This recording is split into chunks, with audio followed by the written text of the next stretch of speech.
And welcome back. I'm Mel Sanders, along with Kimberly Jackson and Cato. And we're here with Valley Black Talk featuring the conversation. This is the time of year when we talk to politicians that are currently candidates running for office. And we want to give a chance for the community to hear their thoughts, their ideas, and to have some ideas whether or not they wanted to support someone that might represent their district. Today we're featuring District 3. That's normally the Southwest, known for the Southwest Fresno, but it's a lot larger than that. And we have as a second guest, Mr. Craig Scharton, who's in studio with us. And we appreciate you being here. Thank you for coming. My pleasure. And maybe you want to start it, Kimberly, or you want me to do it? No, you can start, but just don't monopolize the whole conversation. Okay? That would be good. Okay. Well, we'll start. Do we have like 2 hours? How long should my answers be? Well, I don't know. We'll kick under the table. How about All right. But first, we'd like to know from you, why are you running? And a little bit about yourself and why you're running.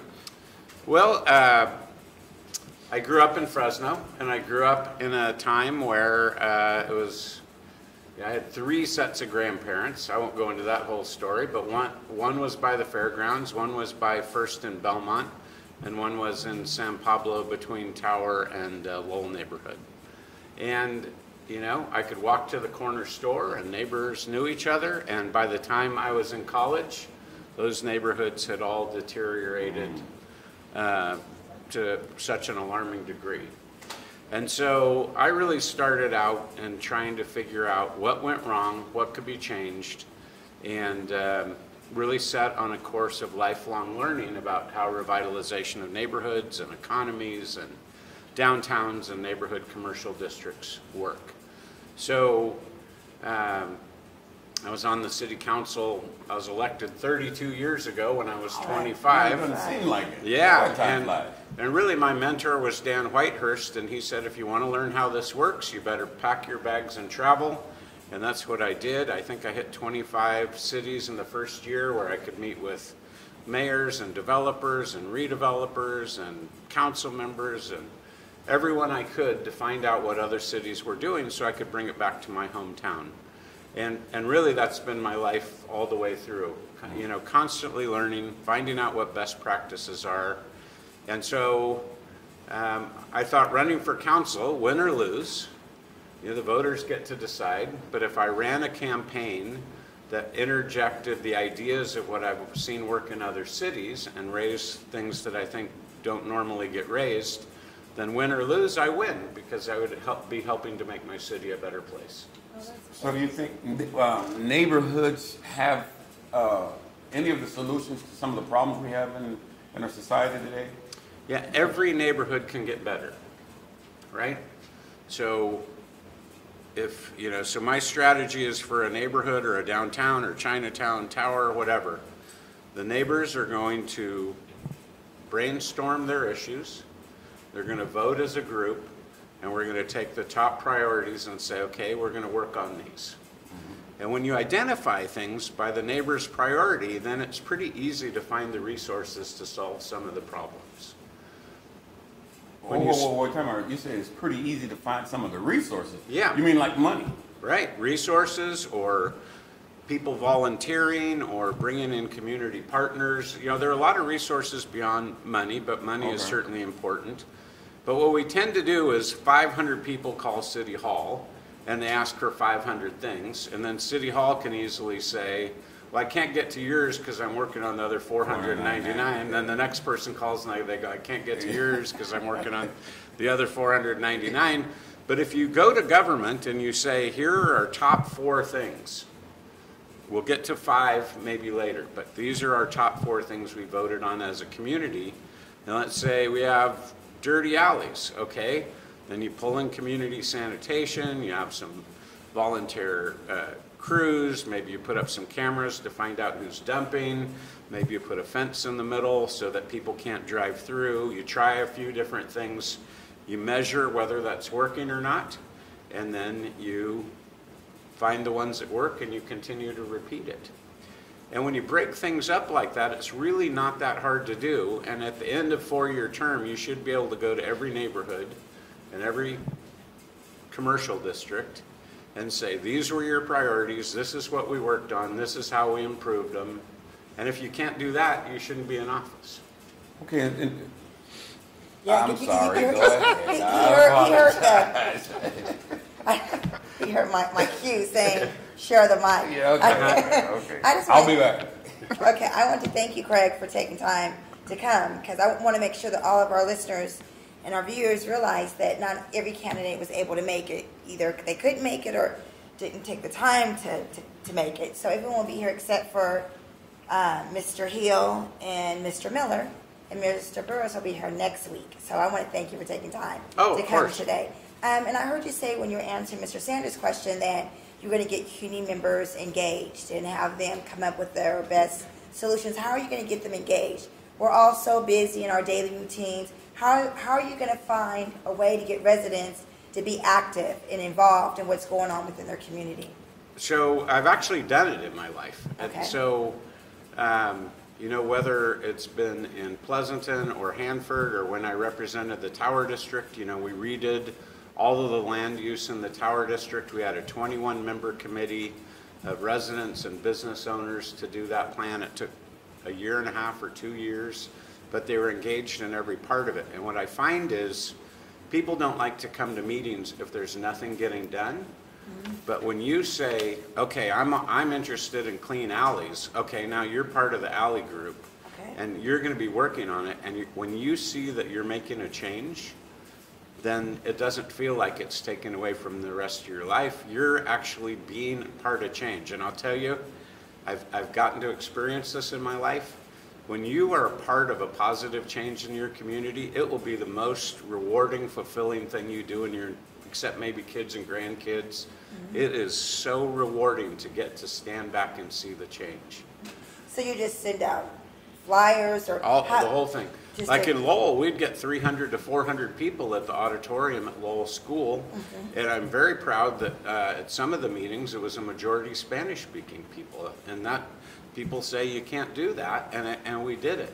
Okay. And when they got to vote and they got to see the priorities and they got to work on it, and we dragged all the department heads, and when they said the number 3 issue was stray dogs, we got the SPCA there and the nonprofit animal groups, and when they got to see this change happening, then they want to be there.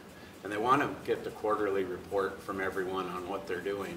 They don't want to miss it. You know, the bus stops got changed or the street sweeping got instituted, and everyone's seeing things happening. It's easy to build the momentum. Once you get it going, getting it going is the hard part. Sounds good, thank you.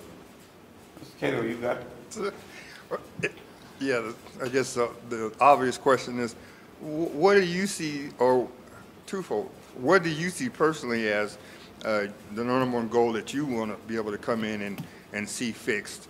Because District 3 entails West Fresno. And you know West Fresno's been neglected, in my opinion and others, forever. Yeah, and not putting the blame, because that's not going to solve the problem, but what do you see, you know, because there's a lot of changes that I can see on the outside coming into West Fresno. So what do you see that's going to be the number one change that you would like to be working on? Well, there's something that if it were up to me, we would stop everything else that we're doing and work on this one thing. And that was about a year and 2 or 3 weeks ago, literally just a little over a year ago. Reuters did a study about where the greatest concentration of children with lead in their blood.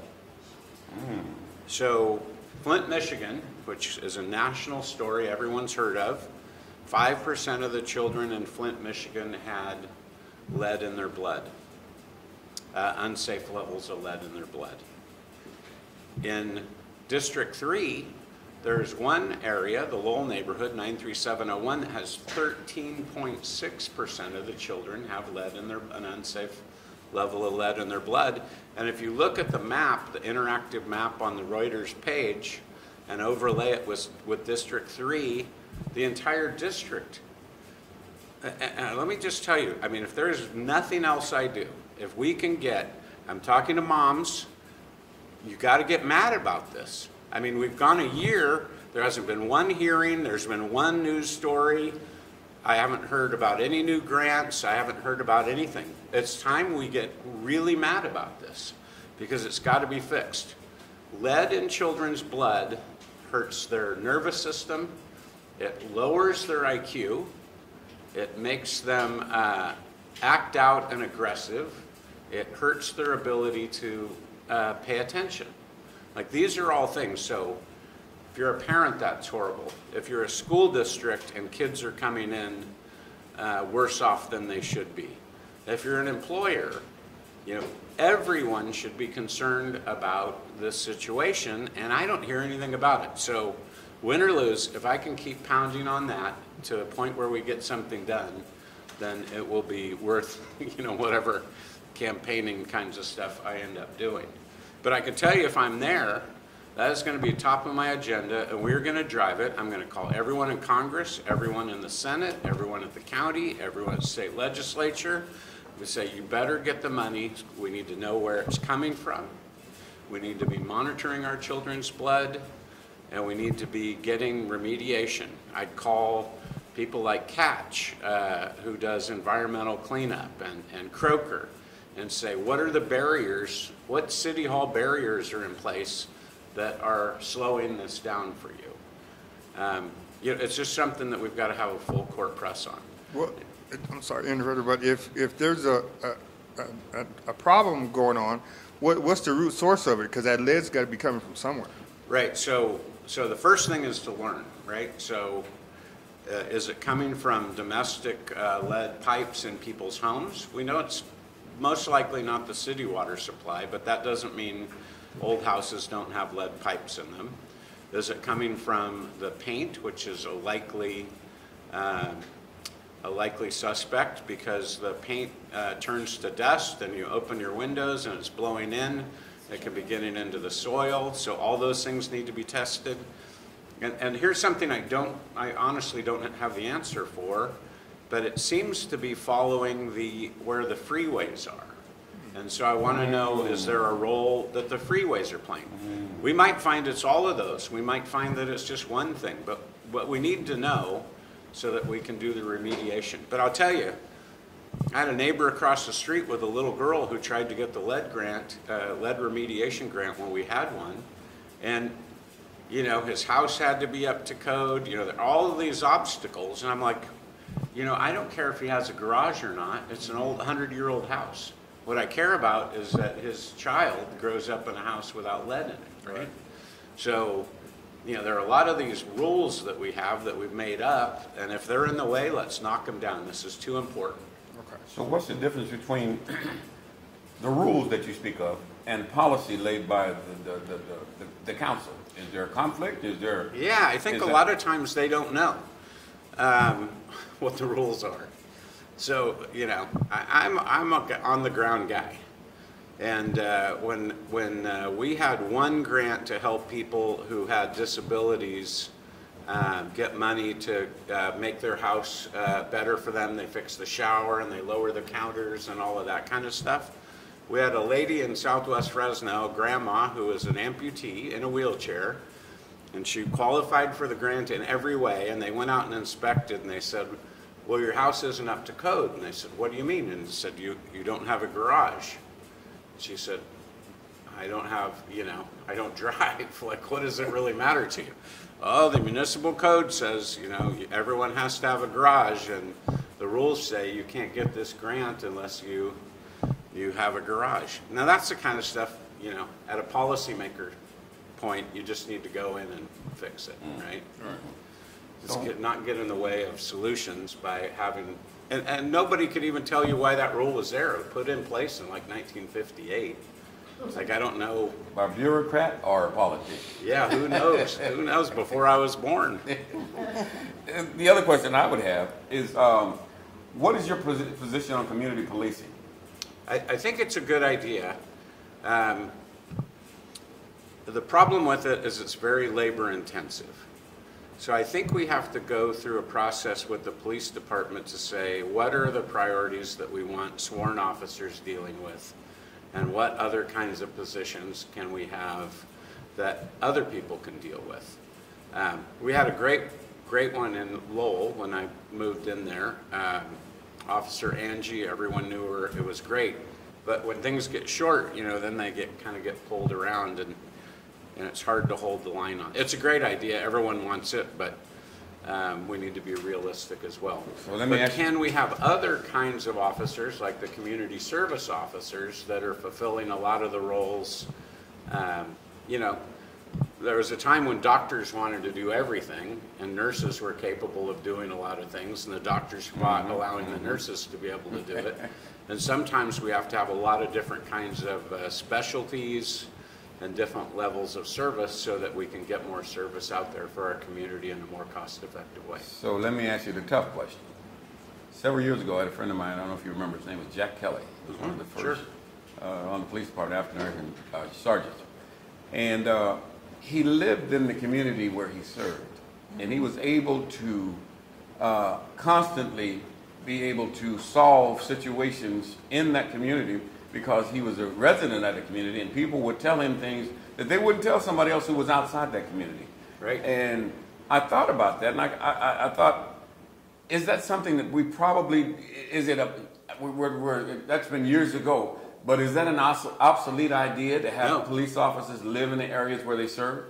Yeah, there are programs that have been set up to have really good mortgages for people like police officers or firefighters or educators, all of that special fund to get people to live in. You know, it's a shame when the courts, it used to be to work for those departments, you had to live in the city where you worked, and the courts threw that out, and so I don't know what percentage of our city workforce leaves the city every night, but it's a large amount. Well, and if you ever have right, I know. I don't know how you do that, because then you don't really know what's going on in your community, but it happens quite a bit. But I think that's a great idea, to get people from the community both going through the academies and to get people who are in law enforcement and these other public services to move in the community. I think it's a great idea. For those of you watching and listening, you're listening to The Conversation here on the ONME Network. Normally we're on with Valley Black Talk. We have Mr. Craig Scharton who's in with us. And Kimberly did, I don't want to hog it again. No, you did a good job. You did a good job. I'm pleased. You got another question? No, I'm fine. I'm very pleased with your sharing the mic. Yes. Okay, Mr. Anderson. No, well, on that subject, in my profession, I see police cars in neighborhoods, and I see the majority of those are going to be out in North Fresno. As residents?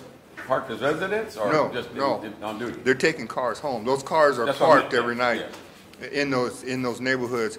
They're not policing that neighborhood. It's kind of twofold. The car is there, just like a lot of police departments will post a car, and a lot of times it's an older car where you realize it's just sitting there, and as a deterrent. But once again, what I see, because of my business, I see those police cars in neighborhoods, but they're all in North Fresno or they're in Clovis.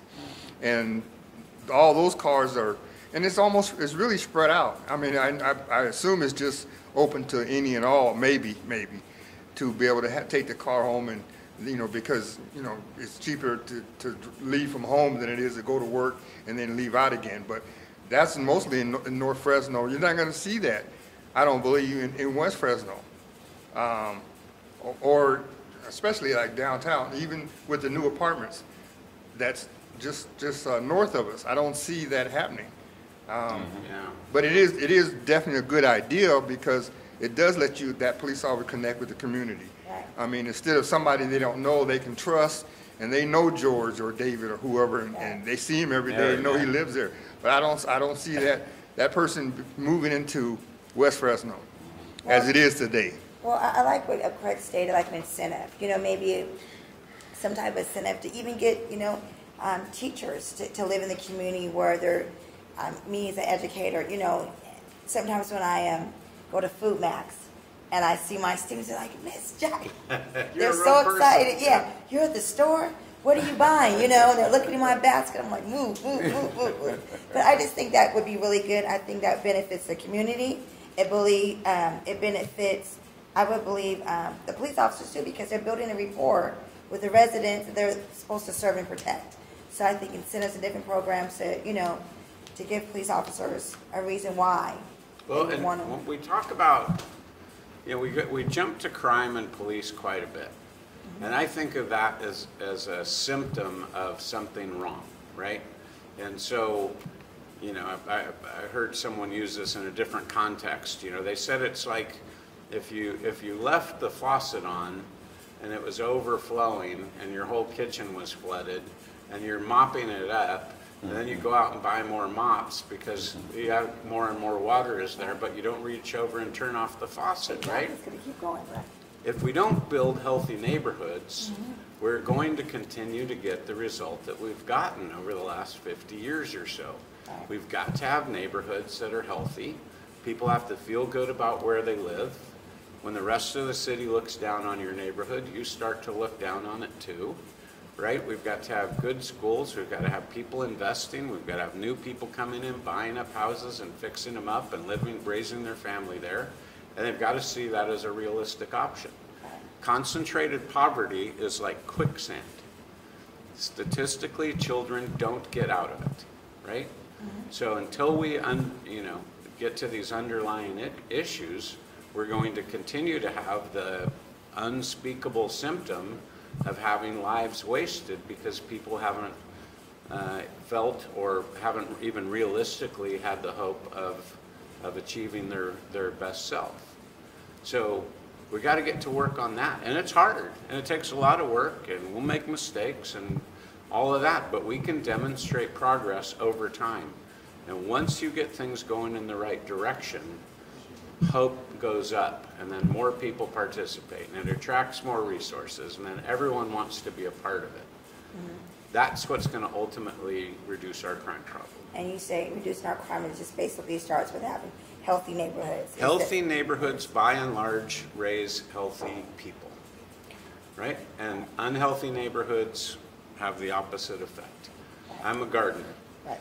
So I can do everything I want to try to give my plant what it needs, but if I have healthy soil, I automatically grow healthy plants. I don't have to worry about the plant if I have healthy soil. And I know I sound like a crazy gardener philosopher guy when I say that, but it's really true. It's the same thing. We've got to make our neighborhoods healthy. I agree. So, my question, we have about a minute and a half, 2 minutes left. How important is it for experience, in your view, to a position like a city council seat? A lot of times we want new blood because we want new ideas, but in a situation like District 3, how important is it to have experience from someone who's been there before? Well, as a person who did it the first time without much experience, I value experience a lot more. We're so far behind, if you look at downtown revitalization or the Tower District not having a business association, what's happening in Chinatown and our neighborhoods, that there are so many cities that have gone through this before that all we have to do is take the good ideas that have worked, bring them here, modify them, customize them so they fit with our community, and stay on the well-worn path for a while. We don't need to reinvent the wheel. We don't need to make it up as we go along now. There are basic rules to revitalization, whether it's a neighborhood or downtown. You follow those rules and you're going to get results. Sounds good. What have you been having, what kind of response have you been having when you've been in community meetings? Because Good. I know you're high on organizing with folks who live in communities and helping them to help set goals. Have they been very receptive? Yeah, so far it's been good, and people, seem like they're happy to not have the same old, boring conversations that have never worked in campaigns about tough on crime, and I'm going to create jobs, and we still have crime, and we still need jobs after 40 or 50 years of hearing the same thing over and over again. So I'm talking about doing it a different way that I've seen work around the country, and people seem to be encouraged by that. Well, we certainly appreciate you coming in as one of the candidates for District 3. We look forward to keeping our eye on you to see how things go. And at this point, Mr. Craig Scharton has been our guest, and we thank you so much for joining us, sir. My pleasure, anytime. Thank you. We're going to take a brief break and we'll be right back.